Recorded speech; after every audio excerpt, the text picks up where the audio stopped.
ख्याल गर्दा स्याल पल्टिन्छ भने यस्तै हो हेर्नुहोस् है। ल अब यो बिरालोले अब खत्तम भयो उठी ऱ्याट ल ल ल अब के गर्यो टाउकोमा हालेर के गर्नु ख्याल गर्दा स्याल पल्टिन्छ ए बिरालो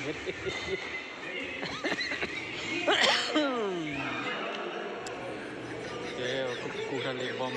बेलुन फर्काइदिनु ला सातो गएको कुखुराहरूको भागा खैला र मैला भयो अझै अझै अझै अर्को सत्यानाश भनेको यस्तै डराएर खस्यो